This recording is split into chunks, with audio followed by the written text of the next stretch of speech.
അഹല്യയ്ക്ക് 30 വർഷത്തെ പാരമ്പര്യവും വിശ്വസ്തതയുമുണ്ട്. നേത്ര സംരക്ഷണത്തിന് നമ്മുടെ അഹല്യ.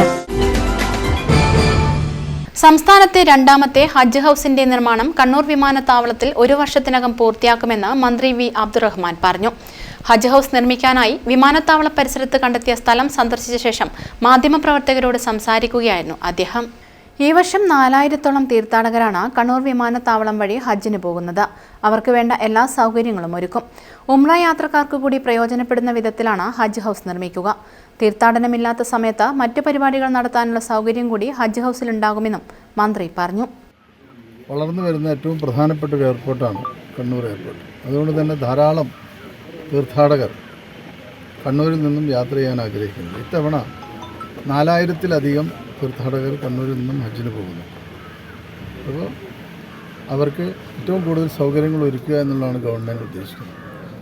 ഇവിടെ ഈ ഹജ്ജ് ഹൗസ് നിർമ്മിക്കുന്നതോടുകൂടി തന്നെ മറ്റൊരു കാര്യം കൂടി, ഉംറ പാസഞ്ചേഴ്സിന് കൂടി ഇത് ഉപയോഗിക്കാൻ കഴിയുന്ന രീതിയിലാണ് നമ്മൾ വിഭാവനം ചെയ്യുന്നത്.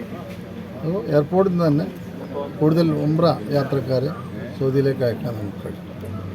ഇതിന് പുറമെ നമ്മുടെ ചുറ്റുപുറത്തുള്ള ആളുകൾക്ക് എന്തെങ്കിലും ഫംഗ്ഷനൊക്കെ നടത്താൻ വേണ്ടി ഈ ഹജ്ജും ഉംറയും ഇല്ലാത്ത സമയത്ത് അവർക്കും വാടക കൊടുത്താൽ ഹജ്ജ് കമ്മിറ്റിക്ക് ചെറിയ തോതിൽ വരുമാനം കിട്ടും. അപ്പോൾ ഇതെല്ലാം ചേർത്തുകൊണ്ടുള്ള ഏറ്റവും നല്ലൊരു ഹജ്ജ് ഹൗസ് നിർമ്മിക്കാനാണ് സർക്കാരിൻ്റെ തീരുമാനം. അത് 1 വർഷത്തിനുള്ളിൽ പൂർത്തീകരിക്കുന്ന രീതിയിലാണ്. വലിയ വിമാനങ്ങൾ ഹജ്ജ് സർവീസിന് എത്തുന്നതിനാൽ കണ്ണൂരിൽ നിന്നുമുള്ള യാത്രാ നിരക്ക് കുറവായിരിക്കുമെന്നും അദ്ദേഹം പറഞ്ഞു. K Shailaja MLA, Kerala Hajj committee chairman Hussain Saqafi Chullikode, sub collector Karthik, Mattannur നഗരസഭാ chairman N Shajid, Kizhalur panchayat president KV Mini, vice president K Anilkumar, Iritty block panchayat standing committee chairman M Ratheesh, ക്യാൽ MD C Dinesh Kumar, Muhammad Rafi, Shamsuddin Ainchira, PT Akbar, OV Jafar, VP Ismail, CK Subair Haji, Moideen Kutty തുടങ്ങിയവർ പങ്കെടുത്തു. News bureau, Mattannur.